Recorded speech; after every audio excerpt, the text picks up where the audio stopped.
Buenas tardes.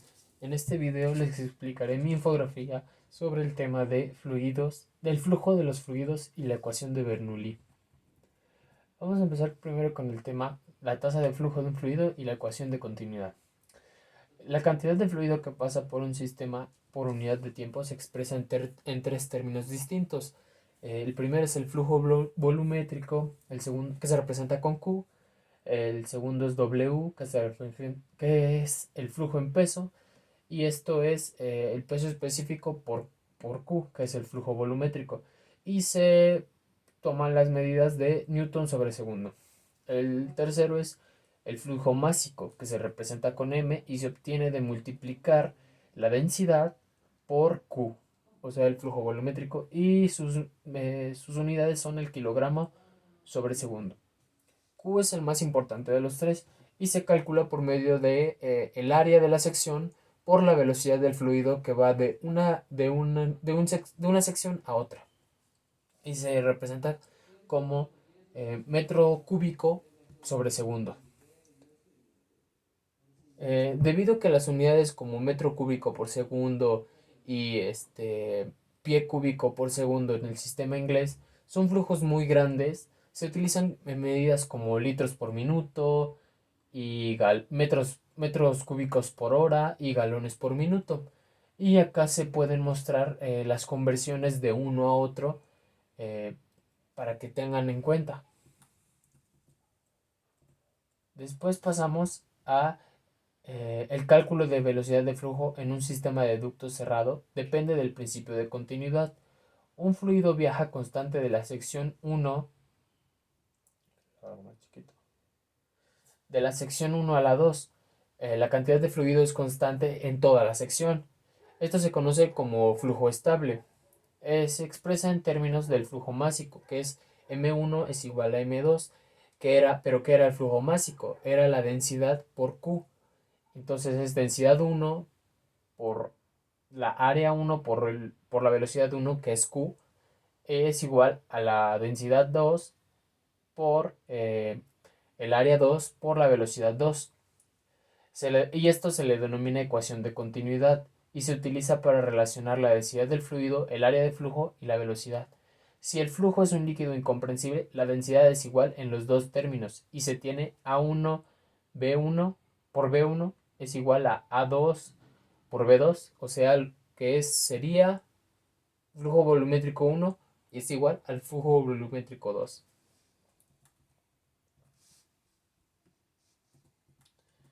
Después pasamos a tuberías y tubos disponibles. Eh, en este tema se mencionan las propiedades de los diferentes tipos de materiales que pueden usarse eh, para que pasen estos fluidos.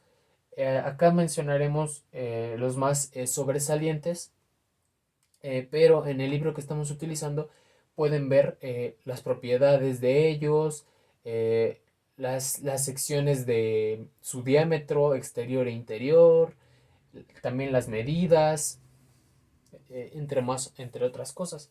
Primero empezaremos con las tuberías de acero. Los tamaños estándar de tuberías se denominan por medio de su tamaño nominal y número de cédula. Los números de cédula están relacionados con la presión permisible de operación y el esfuerzo permisible de acero en la tubería. Como dije anteriormente, en los apéndices del libro se detallan más los datos de las cédulas disponibles de este tipo de material, del acero. Los tamaños nominales de las tuberías se expresan en pulgadas y milímetros, es decir, que podemos obtener este tipo de tuberías en esas medidas, en pulgadas y milímetros. Después están los tubos de acero. Estos se utilizan en sistemas de fluidos de potencia, condensadores, intercambiadores de calor, sistemas de combustible de motores, entre otros. Los tubos de cobre, en este se presentan seis tipos principales. En el libro se mencionan más cada uno de sus características. Tenemos y se utilizan dependiendo qué queremos, si las consideraciones ambientales, la presión, las propiedades. Hay tipo K, tipo L, tipo M, tipo DWV, tipo ACR y tipo Oxymet. Como dije, en el libro vienen más explicados. Pasamos al tubo de hierro dúctil. Es frecuente que las líneas para agua, gas y drenaje estén hechas de este tipo de material, debido a la relativa resistencia, ductibilidad y factibilidad de manejar ese material. En muchas aplicaciones ha reemplazado al hierro fundido, que era uno de los mejores materiales. Manguera hidráulica. Este se utiliza en sistemas de fluidos de potencia y en otras aplicaciones industriales, donde las líneas de flujo prestan servicios cambiantes. Se usa con frecuencia las mangueras flexibles y reforzadas. Estos materiales, este tipo de mangueras están hechos de butilcaucho, caucho sintético, caucho silicón, entre otros. Después pasamos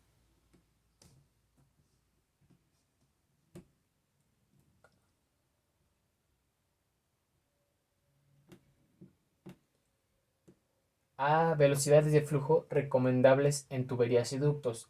Factores para lograr la velocidad de un flujo satisfactorio: tipo de fluido, la longitud del sistema de flujo, el tipo de tubería o tubo, la calidad de presión que puede tolerarse. Al estudiar la ecuación de continuidad, aprendimos que la velocidad de flujo se incrementa conforme el área de la sección disminuye. Por lo tanto, los tubos más pequeños generan velocidades elevadas. El ingeniero que proyecta el sistema tiene la responsabilidad de especificar los tamaños del ducto para lograr un rendimiento razonablemente bueno, al tomar en cuenta las pérdidas de energía, la presión en puntos críticos del sistema, la energía requerida en la bomba y el costo del ciclo de vida. Después pasamos a conservación de la energía y la ecuación de Bernoulli. Al analizar la imagen que tenemos al lado, eh, se toma en cuenta toda la energía dentro del sistema. Anteriormente aprendimos que la energía no se crea ni se transforma, no se crea ni se destruye, solo se transforma. Esta es la ley de la conservación de la energía. El elemento del fluido posee las formas de energía siguientes: energía potencial, que se obtiene del peso por Z, y Z es la elevación del fluido. La energía cinética, que se obtiene de multiplicar eh, el peso por la velocidad al cuadrado sobre dos veces la gravedad. Y, eh, y utilizaremos la gravedad como referencia de 9.81 metros sobre segundo al cuadrado. Y por último, la energía de flujo, también llamada energía de presión o trabajo de flujo, y representa la cantidad de trabajo necesaria para mover el fluido a través de cierta sección contra la presión. Y se obtiene de multiplicar el peso por la presión sobre el peso específico. La cantidad de total de energía de estas tres formas que posee el elemento del fluido es la suma E. E es igual al peso por la densidad sobre el peso específico, más el peso por la elevación, que es Z, más W por la velocidad al cuadrado, sobre dos veces la gravedad.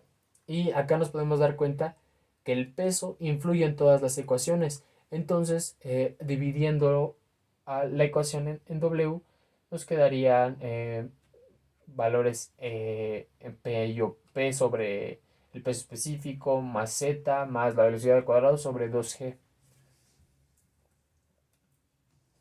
Eh,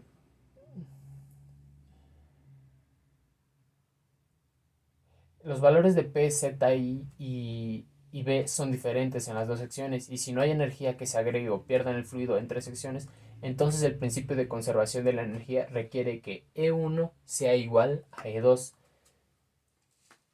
Eh, y tendríamos que P1 sobre el peso específico más Z1 más la velocidad al cuadrado 1 sobre 2G es igual a P2 sobre el peso específico más Z2 más la velocidad 2 al cuadrado sobre 2G.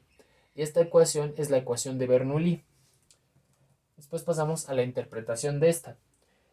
Cada término de la ecuación de Bernoulli es una forma de energía que posee el fluido por unidad de peso del fluido que se mueve en el sistema. Eh, y las tres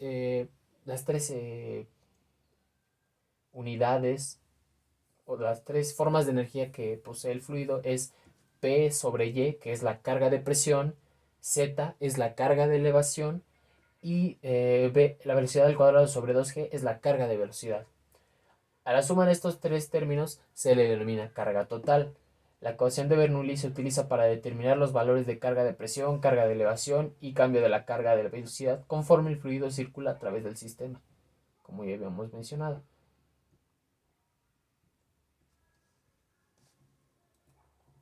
Después pasamos a las restricciones de esta ecuación, la ecuación de la ecuación de Bernoulli. Esta ecuación es válida solo para fluidos incomprensibles. No puede haber dispositivos mecánicos que agreguen o retiren energía del sistema entre las dos secciones de interés, debido a que la ecuación se establece que la energía en el fluido es constante. No puede haber transferencia de calor hacia el fluido o fuera de este, y no puede haber pérdida de energía debido a la fricción. Después pasamos a la aplicación de la ecuación de Bernoulli, y este es el procedimiento. Primero determinamos cuáles son los términos que tenemos y cuáles son los términos que queremos conocer. Y después determinamos las secciones del sistema para escribir la ecuación. Una de ellas se elige porque se concentran varios datos conocidos. La otra normalmente es la que se tiene que encontrar. Después escribimos la ecuación para las dos secciones y la ecuación se debe escribir en la dirección del flujo, es decir, se tiene que dirigir del lado izquierdo al lado derecho. Es necesario ser explícito en la numeración de los subíndices de los términos para que no haya confusiones.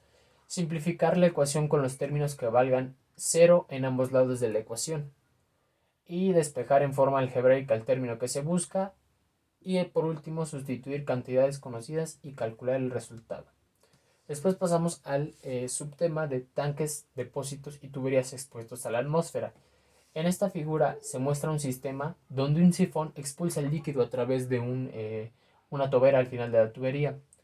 Se observa que los puntos A y F no están confinados por fronteras sólidas, sino que están expuestos a la atmósfera. Por tanto, su presión manométrica es igual a cero. Y estos términos, como son igual a cero, se eliminan de la ecuación de Bernoulli. Y también en esta sección que se ve donde está el líquido es muy grande, por tanto la velocidad ahí va a ser muy pequeña, y como en la ecuación de Bernoulli tenemos que elevarla al cuadrado, un número pequeño elevado al cuadrado te da un número más pequeño. Por lo tanto, consideramos que la velocidad 1 es igual a 0, o la velocidad en dicho tanque es igual a 0.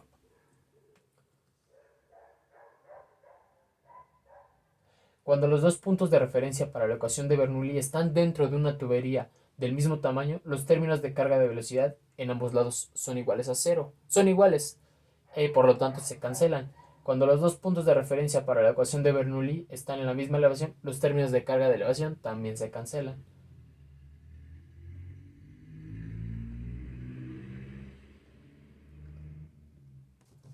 Por último, pasamos al medidor Venturi. Este es utilizado para medir la velocidad del fluido en un sistema de flujo de fluido. La sección de diámetro O reducido en B hace que la velocidad del flujo se incremente ahí, con la disminución correspondiente de la presión. Y por último, el teorema de Torricelli. En este observamos la figura que la velocidad del flujo del sifón depende de la diferencia de elevación entre la superficie libre del fluido y la salida del sifón. El fluido sale por un lado del tanque. Para determinar la velocidad del fluido se escribe la ecuación de Bernoulli, pero como la presión es igual a cero en las dos secciones, se cancela, y como la velocidad 1 es aproximadamente 0, también se cancela. Y tenemos esta ecuación. Nos quedaría Z1 es igual a Z2 más la velocidad 2 al cuadrado sobre 2g.